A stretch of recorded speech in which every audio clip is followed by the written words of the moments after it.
Max Black e a identidade dos indiscerníveis. Nesse vídeo a gente vai fazer uma espécie de Metafísica 101, introdução à metafísica.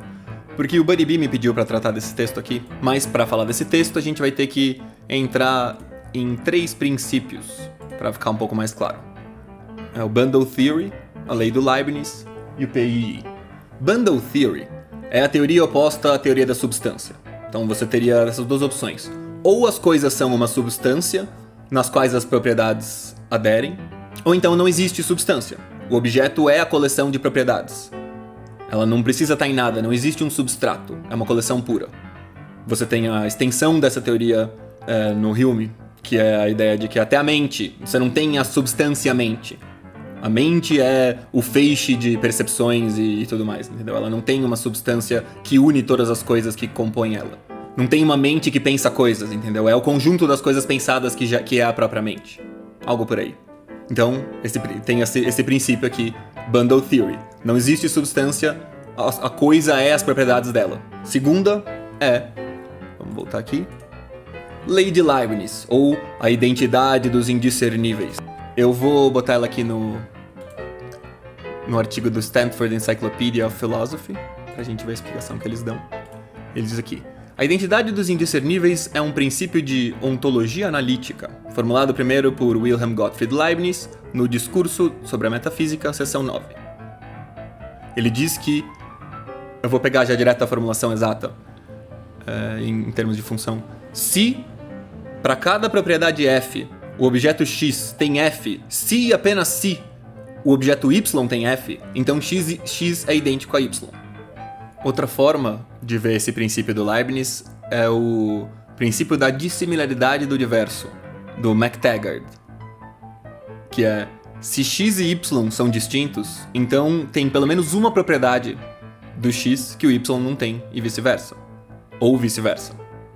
E aí você tem o terceiro, o PII, que seria o converso do princípio da lei do Leibniz, chamado de indiscernibilidade dos idênticos.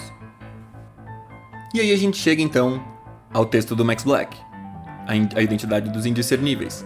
O experimento mental que ele faz aqui no texto imagina um universo em que só existam 2 objetos, e eles são idênticos.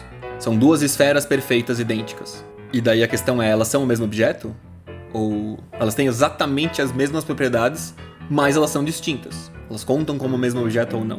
Ele chama ela de Castor e Pollux, são os 2 nomes das esferas. E você tem, no Max Black, você tem todo o debate entre... É um diálogo, né? Entre o cara que acredita na identidade dos indiscerníveis e o cara que não acredita. Me parece uma referência àquele texto... Esqueci qual texto que é. Mas o Berkeley tem algum diálogo entre o Hylas e o Philonous, que é o amante da carne e o amante do espírito, o amante do nous, sobre... Acho que é o diálogo dele sobre a existência das coisas materiais. Porque o Berkeley chega a fazer isso com relação a tudo que existe no mundo físico. A ideia dele é de que não existe objeto físico, não existe nada físico. Tudo é uma espécie de projeção da mente de Deus.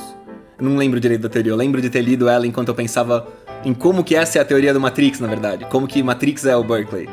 Porque não existe um mundo físico. O mundo físico em que a gente vive, na verdade, ele é uma projeção.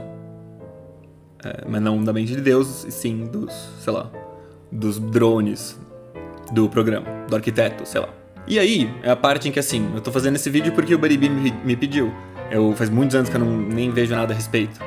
Então eu não sei muito bem o que dizer sobre isso. Mas o que eu fiquei pensando é a questão da localização, a questão de... A posição geográfica do negócio, ela é uma propriedade ou ela não é uma propriedade? Porque o lugar em que a coisa tá é uma característica pontual, quantificável, tudo isso, e ela é perfeita para você discernir um objeto do outro.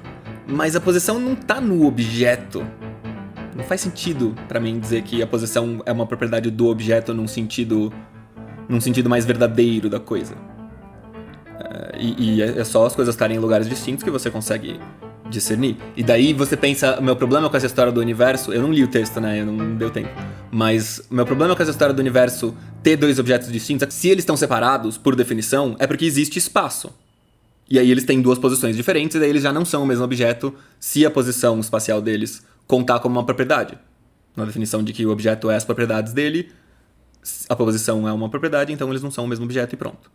Mas é isso, galera. Espero que o Buddy Bee não fique muito chateado que eu não sou nenhum gênio desse assunto. Só quis trazer aí pra vocês uma introduçãozinha. E é isso aí. Até a próxima. Vejo vocês nas lives.